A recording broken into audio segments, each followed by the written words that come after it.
The vibrant crimson bled across the pristine white satin like a grotesque wound, spreading, consuming. My breath caught, a silent scream trapped in my throat, each beat of my heart echoing like a drum against my ribs. Clara stood beside me, a hand fluttering to her mouth, her eyes wide with a performance of shock so utterly convincing, it made my stomach churn. "Oh my God, I am so sorry, Sarah. I tripped." Her voice, usually a melodic purr, was laced with a feigned tremor, the words tumbling out too quickly, too perfectly. The glass of red wine lay shattered on the boutique's plush carpet, its contents now irrevocably marring the most important dress of my life. 24 hours. 24 hours until I walked down the aisle to marry Mark, the man who made my world make sense, the man whose quiet strength promised a future I craved. If you've ever felt your perfect day slipping through your fingers, if a single moment threatened to unravel everything you'd dreamed of,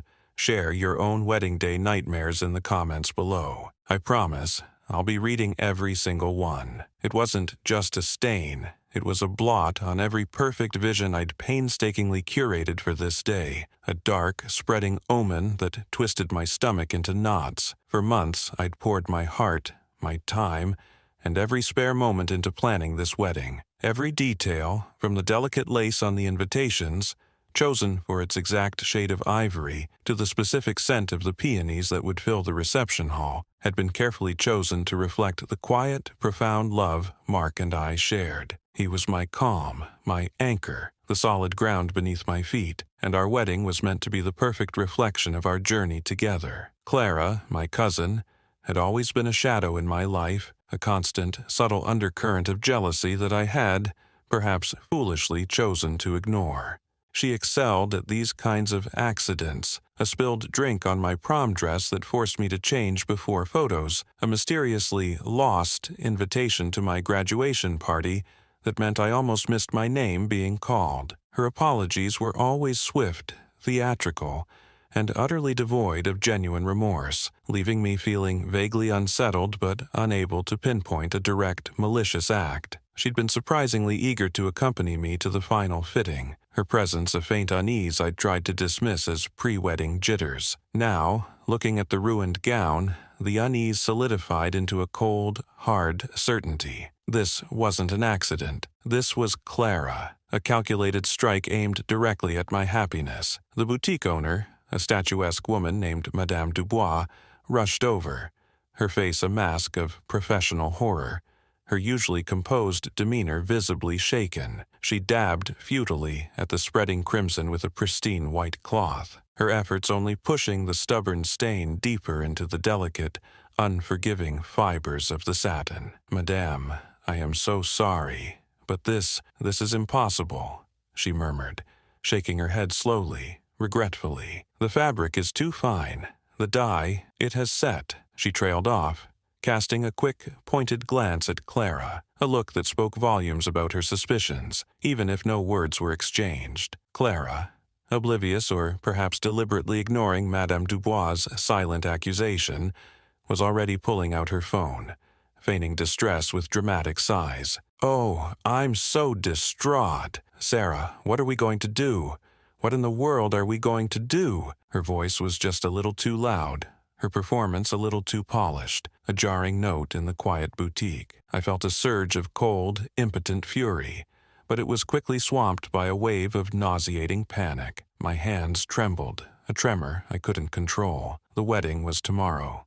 There was no time to order a new dress, no time for custom alterations, no time for anything but this unfolding disaster that had just swallowed my dream whole. I called my mother, my vision blurred by unshed tears, my voice cracking on the first word. Her calm, steady voice was an unexpected lifeline in the storm of my despair. "Sarah, honey, it's going to be okay. I know what you can wear." My heart, already heavy, sank further, a leaden weight in my chest. I knew exactly what she meant. Her wedding dress, a vintage gown from the late 70s, packed away in a yellowed garment bag in her attic for decades. She'd offered it before, a sentimental gesture I'd politely declined, always with a vague excuse about wanting something more contemporary. It was beautiful in its own way, a creamy ivory silk with long, flowing bell sleeves and intricate, almost bohemian beadwork around the high neckline, but it was utterly unlike the modern, sleek,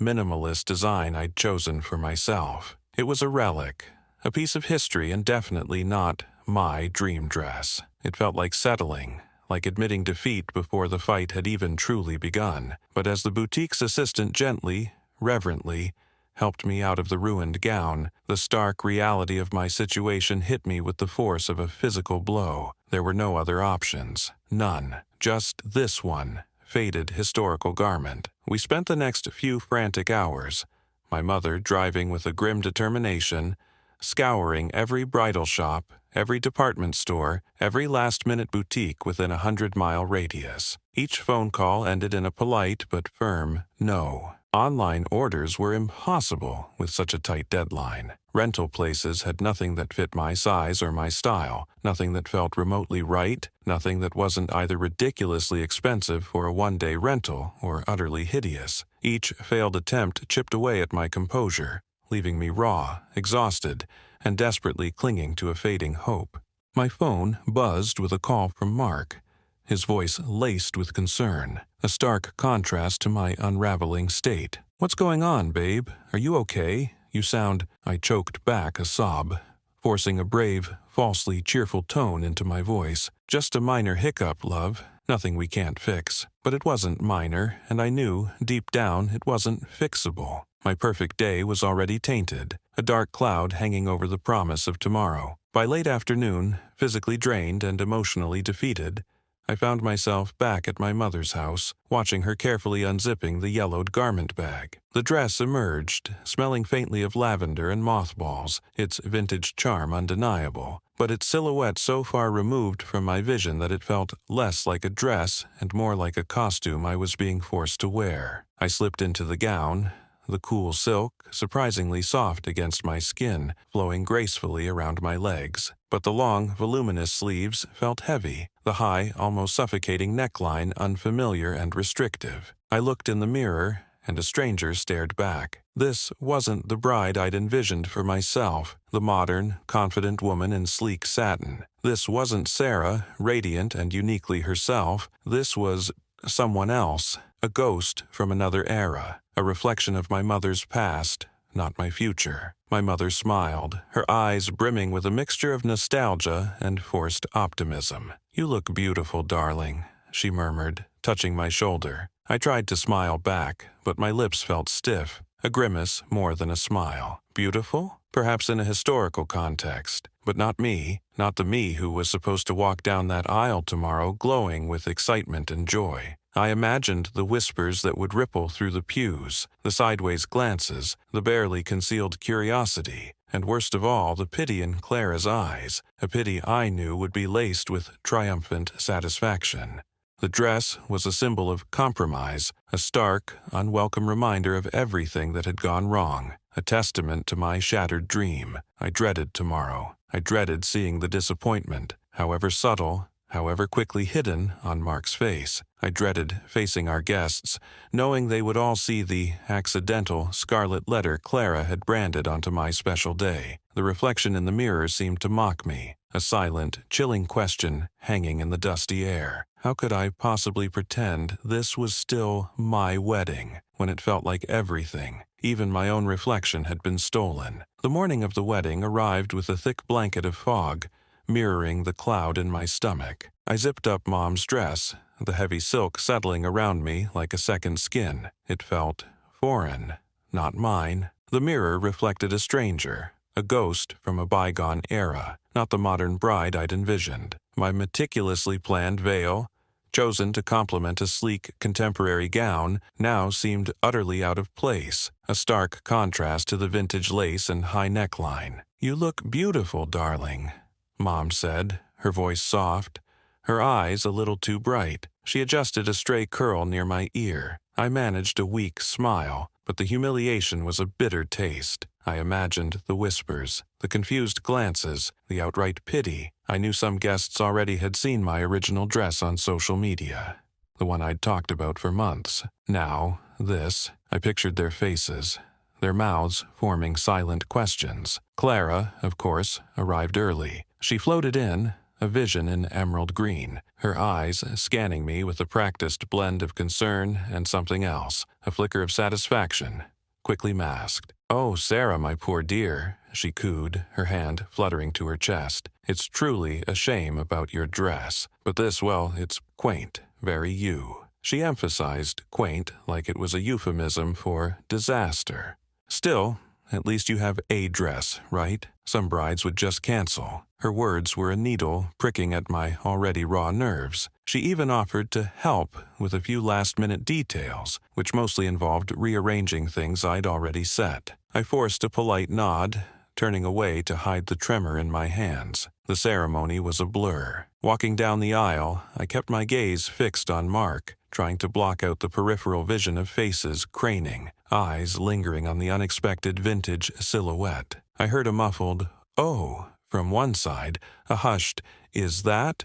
from another. I could almost feel the collective intake of breath, the silent commentary on my unexpected attire. Mark met me at the altar, his smile a little strained, his eyes conveying a silent apology for my distress. He squeezed my hand, a subtle reassurance that cut through the noise of my anxiety. He didn't say anything about the dress, just leaned in and whispered, "You're here. That's all that matters." His quiet support was a lifeline, a tiny anchor in a sea of self-consciousness. The reception hall, usually a vibrant space, felt muted under the weight of my self-consciousness. I navigated the tables, offering strained smiles, answering polite inquiries about the change of plans with vague explanations. Clara, meanwhile, was everywhere, a buzzing bee of performative sympathy, flitting between groups, monopolizing conversations, subtly drawing attention back to the accident, even as she pretended to commiserate. I saw her demonstrate, with exaggerated gestures, how the spill had happened, her voice just loud enough to carry. She kept glancing over at me,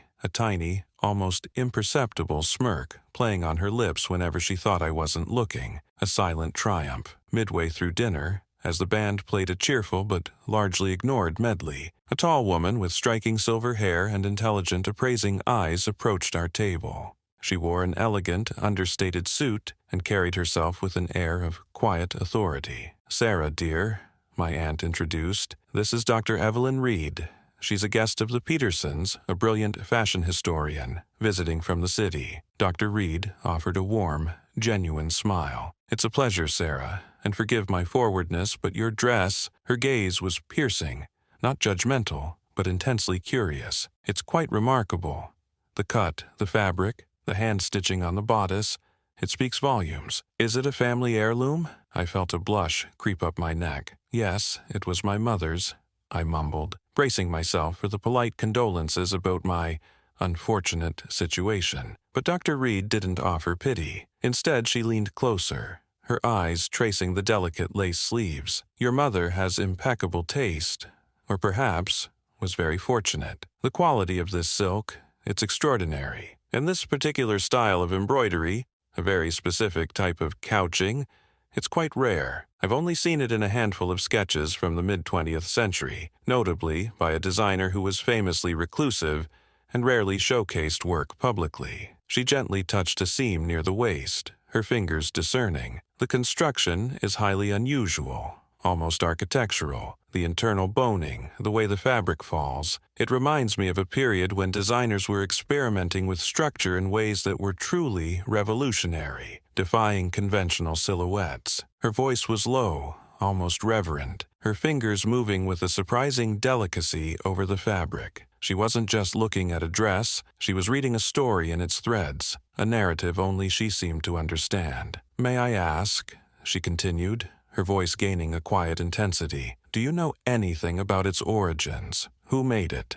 Or where it was acquired? A specific boutique, perhaps?" I shook my head, feeling a strange mix of confusion and a nascent flicker of hope. "Not really. Mom just said it was an old dress she loved, from before she met my dad." Dr. Reed straightened, her eyes gleaming with an undeniable excitement. "Sarah, she said, her voice barely above a whisper, her gaze fixed on the gown. "This isn't just an old dress. This could be something truly extraordinary. Something you wouldn't believe. Would you mind terribly if we stepped somewhere quieter? I'd love to examine it more closely. Perhaps under better light. This might be a discovery of immense historical significance." Her words hung in the air, pulling me from the pit of my humiliation into a swirling vortex of disbelief. A discovery? What could she possibly mean? My heart began to thump a frantic rhythm against my ribs. I looked at Mark, then back at Dr. Reed, her expression a potent blend of professional curiosity and barely contained wonder. The band played on.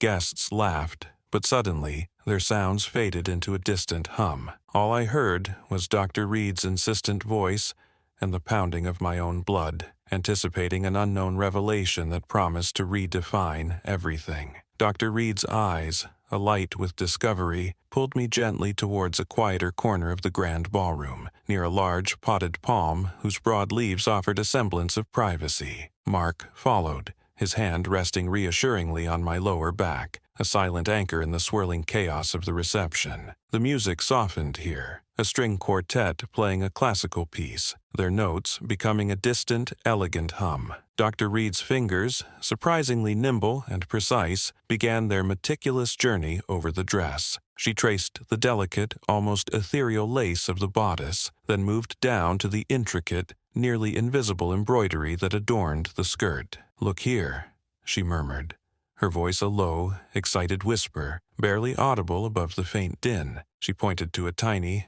almost imperceptible stitch near the hem, a pattern so subtle it seemed woven into the very essence of the fabric.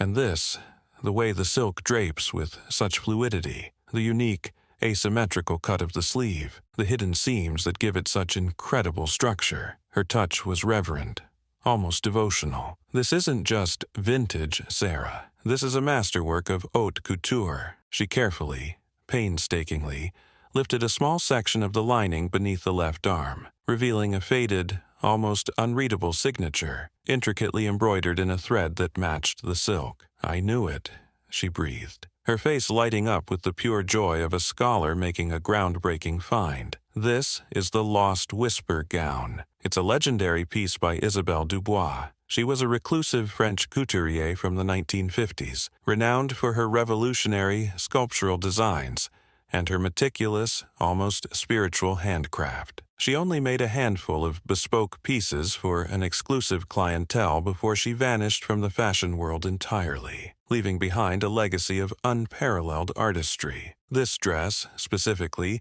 was rumored to be her final, most personal creation, commissioned by an eccentric American socialite who then disappeared from public life herself. For decades, it was thought to be lost forever, perhaps destroyed, or locked away in some forgotten vault. My breath caught in my throat. Isabelle Dubois, the Lost Whisper. The words felt alien, detached from the slightly musty, seemingly antiquated dress I wore. They resonated with a weight I couldn't comprehend. "Lost?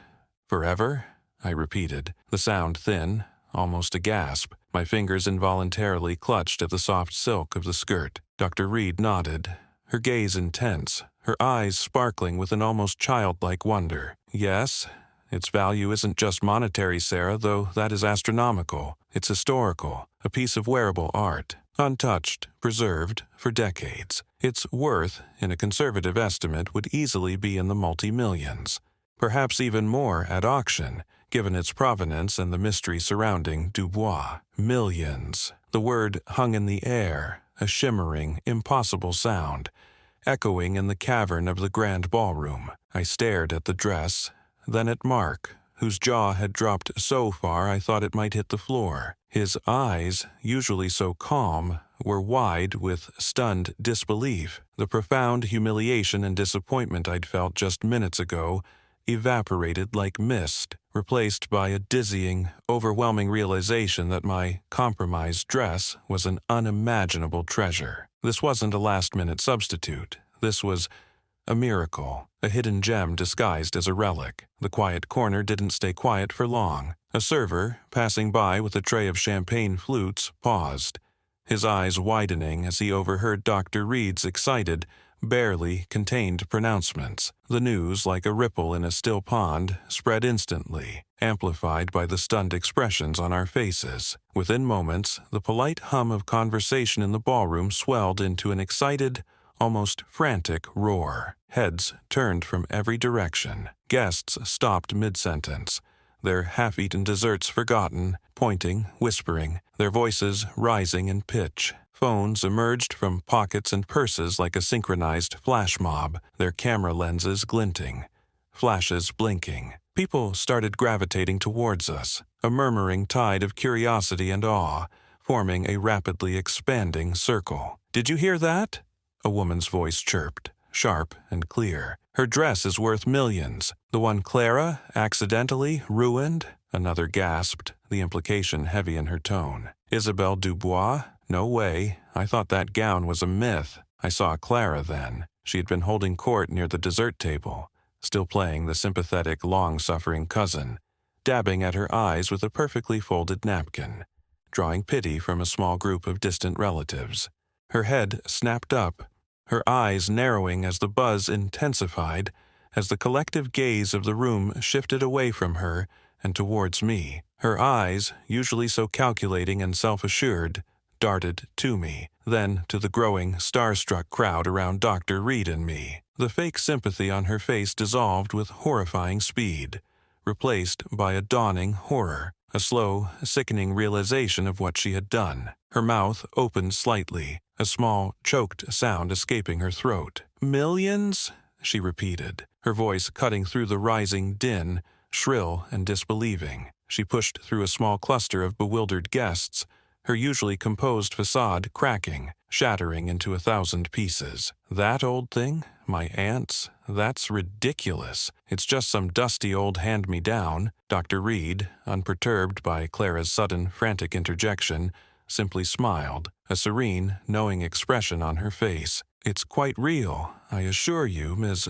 Clara's face twisted, contorting into an ugly mask of desperation. "This is some kind of joke, right? A prank? You're trying to make me look bad?" She laughed, a brittle, forced sound that scraped like fingernails on a blackboard. "It's just a vintage dress. My aunt wore it to her wedding in the 70s. It's nothing, a sentimental relic." She gestured dismissively at the gown, her perfectly manicured hand trembling uncontrollably. Her eyes darted around, searching frantically for an ally, a familiar face to back up her sudden, desperate denial, but finding none. But no one was listening to her. The focus was entirely on the dress, on me, on the impossible story unfolding before their eyes. A woman with a large, professional-looking camera, who I vaguely remembered as a local lifestyle blogger with a decent social media following, pushed forward with determined energy. "Is it true?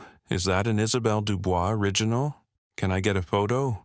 What's the full story? I need to know everything." Her camera clicked repeatedly, flash dazzling, capturing the dress, me, and the stunned faces of the crowd. "The story," I said, my voice surprisingly steady despite the rapid tremor that had started in my hands, a silent vibration of shock and dawning anger. "Is that my cousin Clara accidentally spilled red wine on my original dress yesterday, just hours before the ceremony. My mother offered this one as a last resort." I met Clara's gaze across the small but rapidly expanding circle of onlookers. Her eyes, wide with a terrifying mix of fear, dawning understanding, and naked fury, were fixed on mine. The air crackled with unspoken accusations, a palpable tension. The blogger gasped dramatically, her eyes widening further. "You mean this priceless original was a last-minute replacement? Because of an accident?" She turned her camera towards Clara,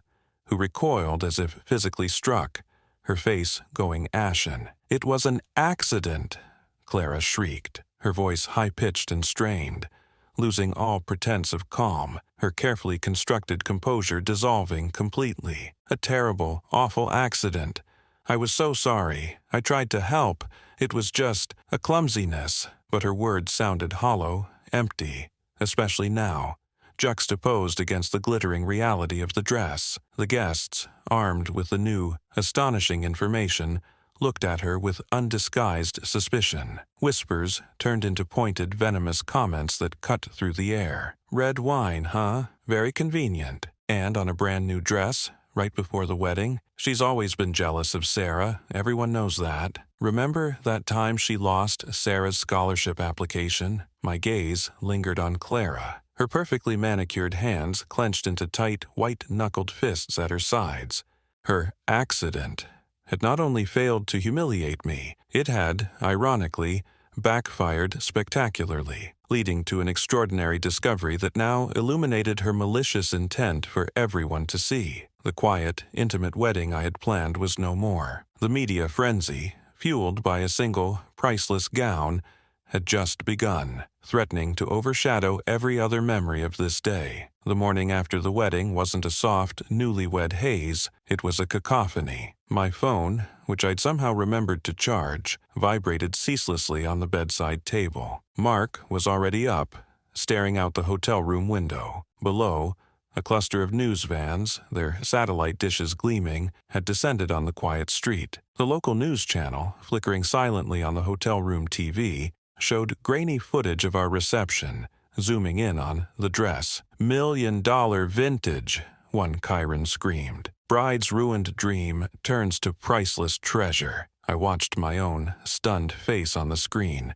feeling a strange detachment. This wasn't my life. This wasn't the wedding I'd planned. The calls started moments later. Relatives I hadn't heard from in years suddenly wanted to offer congratulations and advice. Aunt Carol, who'd never once complimented me, gushed about the family heirloom and how we needed to protect its value. Cousin David, always quick to dismiss my life choices, suggested a family trust to manage the dress. The implication was clear. They saw dollar signs, not a story, not a family legacy. Mark took my hand, his grip firm. "We'll handle this, Sarah, together." His steady presence was the only anchor in the swirling chaos. Clara appeared at my door an hour after the morning news broadcast. A sickly sweet smile plastered on her face. She stepped inside without an invitation, her designer handbag clutched tightly.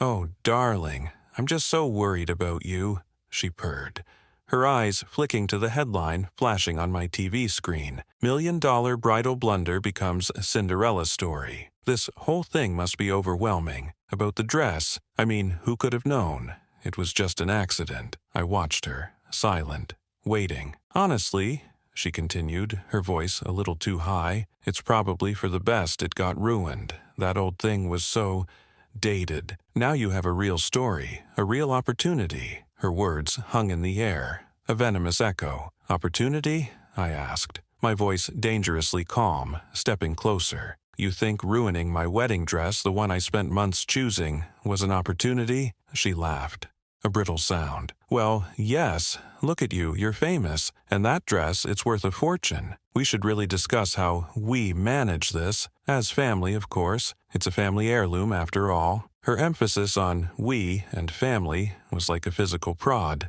"It's my dress, Clara," I stated, my voice losing its calm. "My mother's dress.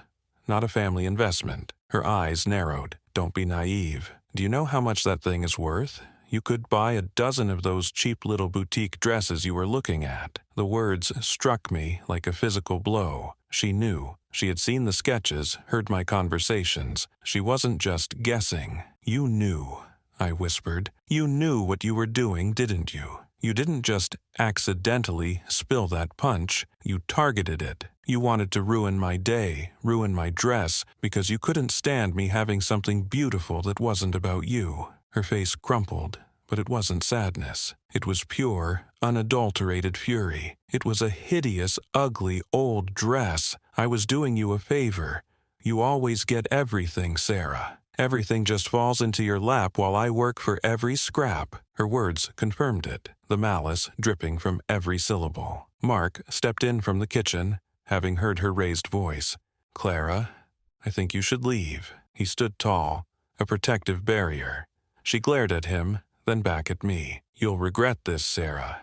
You'll regret not listening to family." She stormed out, leaving a lingering scent of expensive perfume and bitter resentment. Dr. Evelyn Reed called moments later, her voice a soothing balm amidst the chaos. Sarah, I hope you're well. I've been in touch with the Dubois Foundation. This dress is a game changer. It needs to be secured immediately. I can arrange for a professional appraisal and transportation to a climate-controlled vault. Her practical, no-nonsense approach was exactly what I needed. Thank you, Evelyn, I said, my voice thick with relief. I don't know what to do. You do what's right for the dress, and for yourself, she advised. This isn't just fabric, it's art, history, and it's yours. Don't let anyone tell you otherwise. Her words resonated. Over the next few days, I navigated a whirlwind of phone calls, brief interviews, and hushed meetings. The dress was carefully transported to a secure facility. The initial appraisal confirmed Evelyn's assessment, a multi-million-dollar piece of fashion history. The media attention intensified, and with it,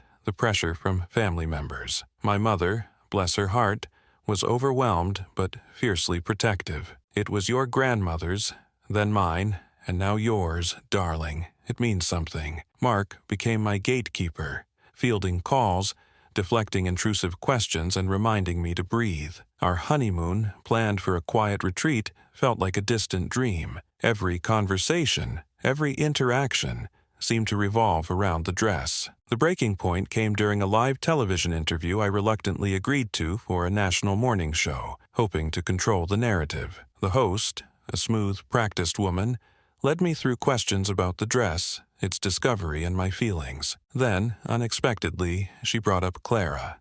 Your cousin, Clara, has made some comments on social media, implying the incident was an accident, but also suggesting the dress was, quote, a hideous old thing, and that its value now justifies the damage. Can you clarify the circumstances? The camera zoomed in. I took a breath. The dress was my dream dress, not a hideous old thing. It was beautiful to me. As for the incident, I paused, looking directly into the camera. Clara admitted to me, in front of my husband, that she targeted my original wedding dress out of jealousy. She felt I always got everything, and that she was doing me a favor by ruining my day and forcing me into something dated. Her exact words were that she was doing me a favor, and that it was for the best it got ruined. It was not an accident, it was malicious, and it was her attempt to diminish me. The host's eyes widened slightly. The interview ended quickly after that, the air crackling with the unspoken implications. My phone immediately began to buzz with texts from furious family members, but also messages of support from unexpected corners. I had publicly exposed Clara. There was no going back. Later that day, standing beside Mark, I made a decision. I contacted Dr. Reed. I want the dress to be seen, I told her, not as a commodity but as a story, as a piece of art that represents resilience. I want it to inspire, not just to be valued. We discussed options and a clear path emerged.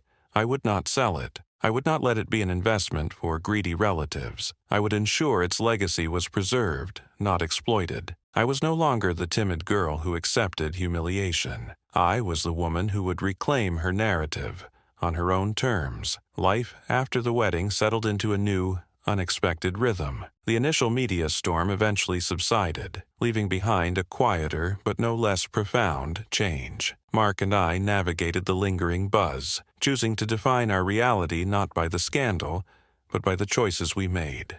The dress, my mother's vintage gown, now securely housed at the National Fashion Institute, became a symbol, not of ruin, but of resilience. Dr. Reed, true to her word, ensured it was displayed with full credit to my mother and the surprising circumstances of its rediscovery. The exhibit, the accidental masterpiece, drew crowds, and I often visited, seeing it not as a fortune, but as a piece of history, a testament to my mother's quiet strength, and a reminder of how life's greatest treasures often arrive in the most unexpected packages. Clara, on the other hand, faced the stark consequences of her malice. The family, once quick to dismiss her accidents, now saw her actions for what they were. Her carefully constructed facade crumbled under the weight of whispers and outright accusations. Aunt Carol, usually her fiercest defender, refused her calls. Cousin Jessica, Clara's usual confidant, publicly unfollowed her on social media. Clara tried to reach out, sending a series of increasingly desperate texts and voicemails. Sarah, please, it was an accident. You have to believe me. This is ruining everything for me." She even showed up at my new apartment building once, her face drawn and tear-streaked. I met her in the lobby, but I didn't let her pass the door. "Clara," I said, my voice steady, "your actions were intentional and they had consequences. My wedding, my life, are not yours to disrupt anymore. I wish you well, but there's nothing left to discuss." I closed the door quietly, the click final. There was no shouting, no dramatic confrontation, just a quiet, firm boundary. It was the first time I had ever truly stood my ground against her, and the relief was immediate, palpable. I found a new job, leaving my old, unfulfilling role behind. I started working at a local nonprofit that supported emerging artists and designers, a field I'd always been passionate about but had never pursued, feeling too intimidated or unqualified. My experience with the dress, the unexpected plunge into the world of fashion history and preservation, had ignited a dormant passion. I wasn't just an assistant. I helped coordinate exhibitions, connected artists with resources, and even gave occasional talks about the journey of my mother's dress. It was a strange twist of fate, but one that felt profoundly right. I wasn't chasing fame or fortune. I was building something meaningful. My bond with Mark deepened immeasurably. He had been my unwavering rock through the entire ordeal, navigating the media circus and family drama with calm strength. We learned to rely on each other in ways we never had before. Our marriage forged not just in love, but in shared adversity. Our quiet evenings, away from the glare of public interest, became sacred. We talked, we planned, we dreamed, building a future together that prioritized quiet joy and integrity over external validation. My relationship with my mother transformed, too. We often visited the museum together, standing before the dress. She would recount stories of her own wedding day, stories I'd heard countless times, but now they held new depth, new meaning. The dress wasn't just a garment. It was a narrative woven through generations, a silent testament to hidden beauty and unexpected turns. We shared a quiet understanding, a knowing glance that acknowledged the strange, beautiful path we had walked. The dress now stood as a powerful symbol in my life. It represented how something seemingly ruined could become extraordinarily beautiful, how a moment of deep humiliation could pivot into profound empowerment. It taught me that true value isn't always obvious, isn't always shiny or new. Sometimes it's hidden in plain sight, in the forgotten corners, in the old discarded things. It's in the quiet resilience, the unexpected kindness, and the strength to stand firm when life tries to knock you down. My wedding day hadn't been what I planned, but it had been so much more. It had been the day I truly found myself, not despite the ruined dress, but because of it. It was the day I learned that some treasures are meant to be worn, and some are meant to be shared, their story echoing far beyond the fabric itself.